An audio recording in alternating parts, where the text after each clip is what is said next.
अस्सलाम वालेकुम नाज़रीन, मैं हूँ आपकी होस्ट फातिमा काज़मी। उम्मीद करती हूँ आप सब खैरियत से होंगे। तो जी नाज़रीन, कुछ शख्सियात ऐसी होती हैं जो किसी तारुफ की मोहताज नहीं होती, तो इसी तरह हमारे साथ जो पर्सनैलिटी मौजूद हैं वो भी किसी तारुफ की मोहताज नहीं।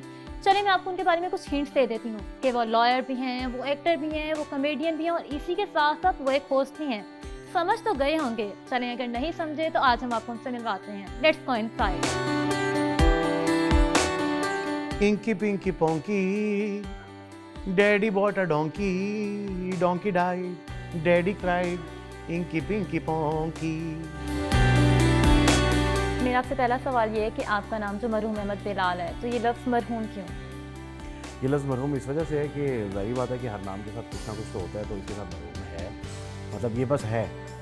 मुझे लगा था कि शायद आपके घर वाले परेशान हो गए हो आपको देख के, तो उन्होंने कहा कि भाई ये मरहूम ही सही है। हाँ नहीं, वैसे मेरे घर वालों ने मेरा नाम अहमद बिलाल रखा था, मरहूम मैंने खुद लगाया था। मैं खुद लगा ली। मरहूम मैंने खुद लगाया था। आपका नाम इतना फ़नी है मरहूम अहमद बिलाल, तो इस पे आपको मज़े मज़े के कमेंट्स सुनने को मिलते होंगे। नहीं, मज़ेदार का क्या होता है उसमें एक्स्ट्रा मिर्चें हैं अहमद बिलाल, कि चिकन फ्लेवर नाम है, हाँ चिकन फ्लेवर नाम है, स्पाइसी नाम है। स्पाइसी नाम है। बाज़ लोग जो हैं वो समझते हैं कि शायद मैं कोई भूत प्रेत हूँ, बल्कि एक्चुअली एक दफ़ा ऐसा हुआ कि रात के कोई 2 बजे हुए थे, तो मैं क्रीम ब्लॉक बना करता था एक अपार्टमेंट में, वो कब्रिस्तान के बिल्कुल सामने था। तो रात के 2 बजे सही सर्दियों के दिन और धुंध है, तो मैंने क्रीम ऑर्डर की। अब उसमें मेरा नाम लिखा हुआ रहा था मरहूम अहमद बिलाल। तो अब वो क्रीम वाले ने मुझे कॉल किया, अब सिर्फ वो मैं ना ये कब्रिस्तान के गेट पे खड़ा हूँ। एक्चुअली मेरा गेट और कब्रिस्तान का गेट बिल्कुल आमने सामने था।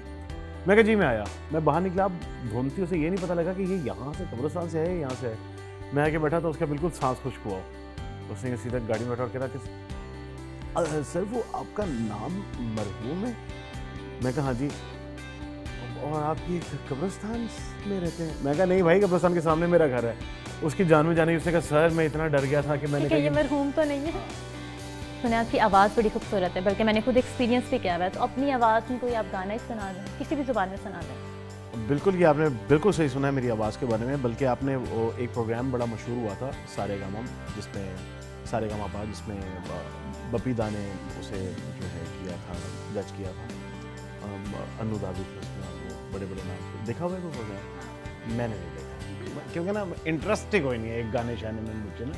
लेकिन हाँ, क्योंकि अब आपने गाना कह दिया तो एक बड़ा मशहूर गाना है, बड़ा खूबसूरत, उसके लिरिक्स मुझे बहुत पसंद है, वो मैं आपकी खिदमत में पेश करता हूँ। बड़ा बहुत गहरा गाना है। Inky pinky ponky, daddy bought a donkey, donkey died, daddy cried, inky pinky ponky. इसमें सबसे खूबसूरत लफ्ज़ पता है क्या है? पोंकी। ये तो शुक्र है मैंने डोंकी नहीं कहा। अगला सवाल करेंगे। कास्टिंग काउच से रिलेटेड आप क्या कहेंगे? मतलब क्योंकि इंडस्ट्री के बारे में तो फेमस है कि इंसान मतलब कास्टिंग काउच से हो तभी आपको काम मिलता है। मैंने एक्चुअली ये लफ्ज़ कभी सुना नहीं है, मैं इसलिए चाह रहा हूँ मुझे समझा दो नहीं ये होता क्या है। ये आपने हमें समझाना। जो कास्टिंग काउच मैंने सुना हुआ है वो मैंने तो कभी ऐसा एक्सपीरियंस नहीं किया, ना इत्तेफाक से मेरी कभी किसी ऐसे शख्स से मुलाकात हुई है जिसने कास्टिंग काउच एक्सपीरियंस किया हो। लेकिन आई डू अंडरस्टैंड कि दुनिया में या शायद हमारे मुल्क में भी कहीं ना कहीं अगर किसी के साथ ऐसा हुआ है तो वो बिल्कुल गलत है, ऐसा नहीं होना चाहिए। और सुनने में यही आया है कि होता है।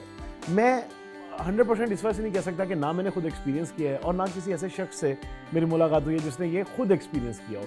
कहानियाँ तो बहुत सुनी हैं, कहानियाँ ज़रूर सुनी हैं, लेकिन वही लॉ में एक बात कहते हैं कि हेयर से एविडेंस इज नो एविडेंस। तो सुनी सुनाई बातें तो यकीन नहीं किया जा सकता। क्योंकि मतलब आप एक राइटर भी हैं, पोइट भी हैं, तो यूजुअली जो होता है कि अगर इंसान का दिल टूटे तब भी बंदा इस तरह से बनता है। तो क्या आपका कभी दिल टूटा? क्या आपका कभी कटा? अच्छा, पहली बात तो ये कि अपने ना कॉन्सेप्ट क्लियर करो।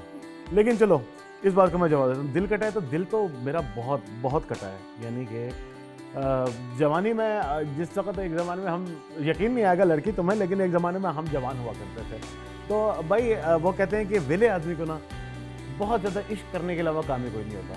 तो ऐसा मैंने बिल्कुल नहीं किया, मैं एक शरीफ आदमी था, मेरा कभी दिल नहीं टूटा। हर इंसान की लाइफ में कोई ना कोई टर्निंग पॉइंट आता है, मतलब कुछ ऐसा दुखी मोमेंट होता है कि जिसमें उसको बहुत ज़्यादा रोना आता हो। तो आपकी लाइफ में ऐसा कोई पॉइंट? अच्छा, ये आपने बड़ा अच्छा सवाल किया फातिमा। देखिए, आपने अक्सर सुना होगा कि ये जो हंसने वाले, बज़ाहिर हंसने वाले लोग होते हैं, वो अंदर से बड़े टूटे होते हैं, बड़े अंदर से यानी कि दुखी होते हैं। जिस तरह मैं एक कॉमेडियन हूँ, तो मैं आपको आज एक बात बताता हूँ। सब बकवास है। जितने कमेडियन ने सारे बड़े खोचल ने, इन्हां चो कोई दुखी नहीं, सारे जड़े ना पंड ने। हाँ, ये सिर्फ हमने खुद मशहूर किया कि यार असल में हम अंदर से बहुत दुखी हम हैं बहुत ना। टूटे में हैं, बहुत दुख है ठीका, हमारे दिल कोई में। दुखी नहीं है, उतने ही दुखी हैं जितने बाकी सारे हैं। हम बहुत दुखी हैं। ज़्यादा तो ज़्यादा जड़ा है ना तुम, चलो अच्छा ठीक है। नहीं नहीं बोले।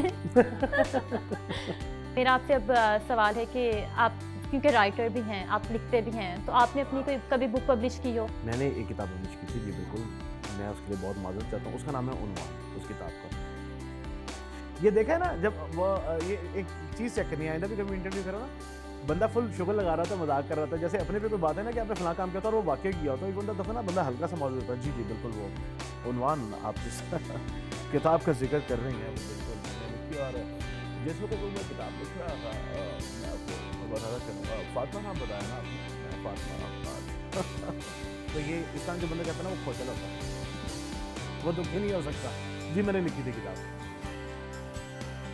क्या करती क्या देखें मैं दोस्तों, ये देखें, ये किताब है, इसका नाम है उन्वान। ये मैंने लिखी थी, एक नज़मों की किताब है। आपने ज़रूर सुना होगा कि किताब जैसी भी हो, अगर आप वो पढ़ें तो उसमें से आपको कुछ ना कुछ सीखने के लिए मिल जाता है। ये किताब पढ़ें, इसमें से आपको कुछ नहीं मिलेगा और ये फिलॉसफी गलत साबित हो जाएगी। Thank you.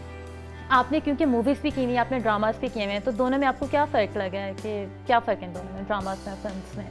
शोबिज़ वाली इंडस्ट्री का हुआ असल में ये कि मैं वकालत कर रहा था, वकालत ठीक भी चल रही थी, खैर अभी भी कर रहा हूँ। कि मेरा एक कज़न है हिशाम, उसने एक फ़िल्म बनाने का सोचा, तो उसने उस फिल्म में मुझे मौका दिया। मेरी पहली फिल्म आप जिसे कहें कि बाय वर्च्यू ऑफ एक्टिंग जो है वो रेडी स्टडी नो है।